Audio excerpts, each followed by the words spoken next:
ইরানের সঙ্গে নতুন করে আলোচনা করতে চাইলে যুক্তরাষ্ট্রকে 5টি শর্ত মেনে তারপরেই আলোচনায় বসতে হবে। ইরানের আধা সরকারি সংবাদ মাধ্যম ফার্স নিউজ এজেন্সি খবরটি প্রকাশ করেছে।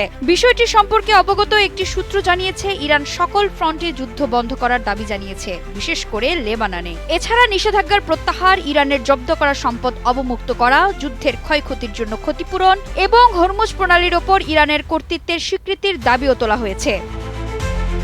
একই দিনে ইরানের উপপররাষ্ট্রমন্ত্রী কাজেম ঘারিবাবাদি সামাজিক যোগাযোগ মাধ্যমে বলেছেন, জবরদস্তিমূলক নীতির উপর প্রকৃত শান্তি প্রতিষ্ঠিত হতে পারে না। তিনি বলেন, ইরানের নীতিগুলো অত্যন্ত স্পষ্ট, যার মধ্যে রয়েছে স্থায়ীভাবে যুদ্ধ বন্ধ করা এবং যুদ্ধ আবার শুরু না হওয়ার নিশ্চয়তা দিতে হবে। চলমান যুদ্ধে দেশটির যা ক্ষয়ক্ষতি হয়েছে তার জন্য ক্ষতিপূরণ দিতে বলেছে তেহরান। অবরোধ ও অবৈধ নিষেধাজ্ঞা তুলে নেয়ার কথাও বলেছে দেশটি। একই সঙ্গে তাদের অধিকারের প্রতি পূর্ণ সম্মান দেখাতে বলা হয়েছে।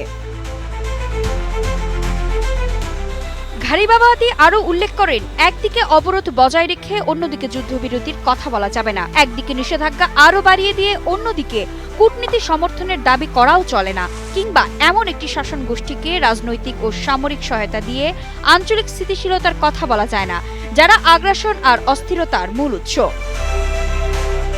সিনহুয়া নিউজ এজেন্সির তথ্য অনুযায়ী চীনের পররাষ্ট্রমন্ত্রী ওয়াং ই পাকিস্তানি পররাষ্ট্রমন্ত্রী মোহাম্মদ ইসাক দারের মাধ্যমে হরমুজ প্রণালী পুনরায় খুলে দেওয়ার লক্ষ্যে ইসলামাবাদকে মধ্যস্থতা জোরদার করার আহ্বান জানিয়েছেন। একটি ফোনালাপে ইসাক দার যুক্তরাষ্ট্র ও ইরানের মধ্যে পাকিস্তানের সাম্প্রতিক মধ্যস্থতার প্রচেষ্টা সম্পর্কে ওয়াং ইকে অবহিত করেন। তিনি চীনের সমর্থনের জন্য ধন্যবাদ জানান। তিনি দুই দেশের মধ্যে সমন্বয় আরও জোরদার করার আশাবাদও ব্যক্ত করেন। আলোচনার পথ সুগম করা এবং সাময়িক যুদ্ধবিরতির মেয়াদ বৃদ্ধিতে সহায়তা করার জন্য ওয়াং ই পাকিস্তানের প্রশংসা করেন।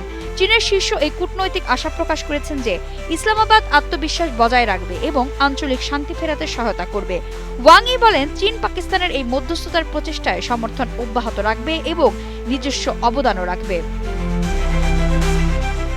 এদিকে ইরান ইসরায়েল যুক্তরাষ্ট্র যুদ্ধের নড়বড়ে পরিস্থিতির উপর বাজার পর্যবেক্ষণ করার কারণে 13 মে অপরিশোধিত তেলের দাম কিছুটা কমেছে, যা টানা 3 দিনের ঊর্ধ্বগতির অবসান ঘটিয়েছে। ব্রেন্ট ক্রুড ফিউচার ব্যারেল প্রতি 82 সেন্ট কমে $106.95 দাঁড়িয়েছে। অন্যদিকে US West Texas Intermediate crude 66 cent কমে $101.52 পৌঁছেছে।